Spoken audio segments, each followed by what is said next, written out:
After 16 years as a ballerina, in 2019, she retired from the American Ballet Theatre, which left Melanie Hamrick on the hunt of what to do next. So, deciding to put pen to paper, she's written her debut novel, published by none other than Saucy, Mills Boon. First Position is inspired by Melanie's time in ballet, and she's going to tell us all about it. But this is the book. I love the cover. Yeah, it's beautiful. I'm drawn to it straight away.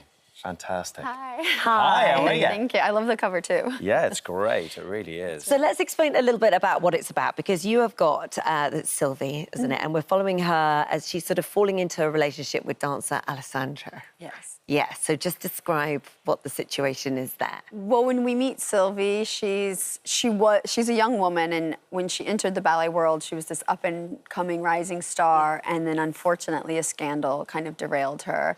And then this handsome Italian man comes in, and not to say that she wanted to become better for a man, but it kind of gave her that spark. It helped. It helped. She wanted It's a good distraction. She wanted to go back into the studio. You know? Okay, got you. And you root for her because you see her when she's young in flashbacks and how much she wanted and how she devoted her life to it. Mm-hmm. So without giving away the ending, you hope she finds her path again. I mean, they say write what you know about. I'm talking about the ballet side. Yes.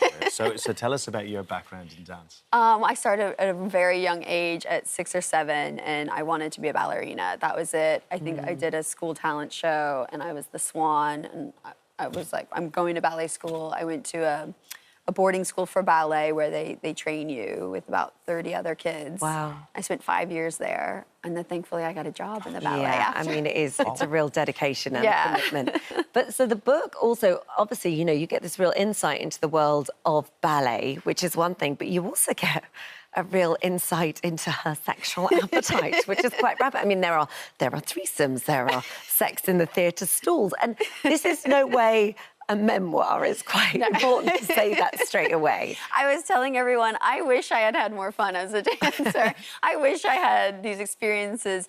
But being in the world for so long, you hear stories, you're on tour, you talking to other companies and dancers, and it's loosely based on some truths backstage. So is it quite like that, the world of ballet? I Because I imagine, you know, you only have to watch any of the sort of dancing shows, and it seems like the moment you get two bodies close to one another, the chemistry seems to ignite. It does, and you're spending all day rehearsing with these people in what is essentially a swimsuit. You definitely have, and you're young. You start when you're 18, and then you're 20s. You want to have fun. You want to have a good time. So there is some fun in the stalls or the dressing room, and the great thing that I had fun doing is I got to exaggerate it and make it more wild and believable. But there is a little underlying truth to the authenticity of the book. Okay. So 2 things. This book is now definitely coming home with me.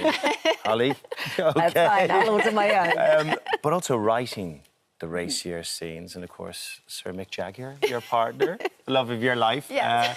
I mean, I'm wondering, as he looked over your shoulder and you were tapping away, how was that? He was very supportive. I'm so lucky. He really encouraged me to write and get going. And I think I did. If I shocked him, I did a great job. I did what I needed to do. Yeah. And then I think at about a halfway point, I said, "Okay, you've got to. When it comes out, you got to go buy your own copy." Like, absolutely. Wait till it's done. There's a little reference here, actually. It says, "To my love, thank you for your endless support and inspiration." Smiley face. A winky face, actually. There's a little cheeky wink in there. I'm guessing that's to Mick, I take it, is it? I mean, I think he hopes so, but no. No, leave it sitting there. Yeah, it's got to be mysterious. I know. I told they're like, "Do you really want to do the emoji in your dedication?" And I said, "Yeah, let's go for it." Absolutely. When you were writing the sex scenes, you say that it was like choreographing a dance. That's how you kind of made it and did it. Completely. And it's what I imagine when you have certain pas de deux, like Romeo and Juliet, for instance. I mean, there's a very steamy kisses in that ballet. And you know, I was thinking of those moments, and also when I choreograph and you're having two people being physical with each other and trying out different moves. So it was very similar to choreographing. Didn't Good feel way of doing like it. it didn't feel completely new. It's funny when you talk to film stars and they do these sex scenes that are all very steamy, but actually say it's actually not like that when they're filming at all. It's all kind of slowly constructed. I guess writing it's probably the same. I mean, a bit. I went back and edited, but I felt those scenes were the most fun to write. Yeah. It's naughty, it's fantasy, so I went for it, and then I would go back a week or two later, let it settle, and be like, oh, wow. Now, where am I going with right? this? Yeah, like, what did I write? I'm also liking the idea of her writing these bits and then, like, the child in the background looking for food or, like, spilling stuff all over the Because your little one's 6, is He is 6, Six and years he old? did pick up the book the other day.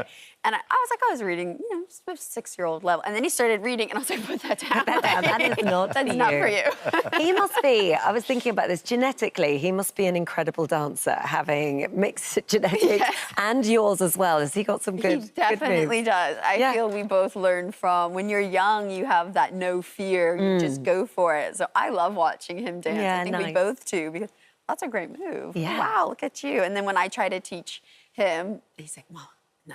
I've got this. I've I got this. feel it, Mama. You could see Mick doing ballet, actually, because he has that fantastic physique, doesn't he? And poise he's kind and of the grace. poise, and he's quite elegant looking, isn't he, you know? I think he's taken a few classes. That's what it is, yeah. Take it from you. Well, something that was interesting about the book is that you were able to reflect on your experience as a mother and also being pregnant, because the world of ballet, it's not a particularly understanding place for that, was it? I mean, you were one of the lucky ones. I think you were one of the very few, actually, that embarked on motherhood while still having a career. At the time, there was only one other mother in a company of 80. I mean, that's crazy. Yeah, isn't it was difficult. It changed my whole outlook, and my priorities changed, and my body changed, which was so alien to me. And then getting back.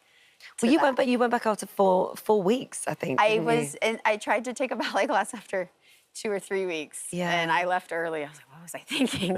And then I went back quite soon. And do you think that'll ever change? I mean, is it just one of those industries that can't because of the physicality? I mean, is that the reason why it doesn't, or do you think there's room for that to change and evolve? I think it's changing a bit. I think they're more understanding and giving people time.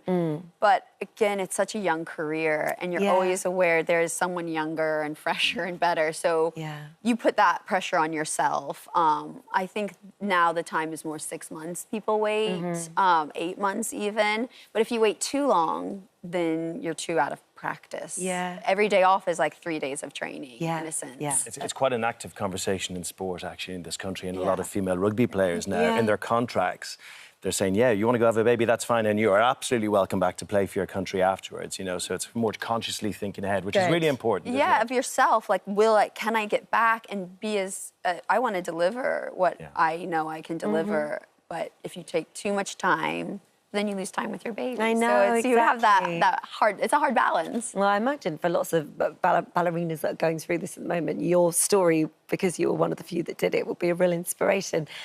This is the first position. Will there be a second position? Are we going to have a second Yes, there is. Oh, good. I'm not sure if it's going to be called Second Position. I kind of hope so. Yeah. But it's a spin-off. So it's Jocelyn's tale after this one's complete. Second position, what? There are 2 positions? Well, there's a third and a fourth. Is there really? I have a lot to learn. You have a lot of supporters. We do have a photograph, though, of your biggest supporter, of course, holding the book here. There he is. There you go. He's got both covers in it. The US and the UK cover. He said it's saucy. Saucy. It's really lovely to have you here. Thank you. Thank you for having me. Congratulations Thank you on so the book. much. And it's out now. And it's mine. Yeah. Sorry. It's mine. Enjoy it. I will. Thank you very much. Thank Thanks you. for coming in.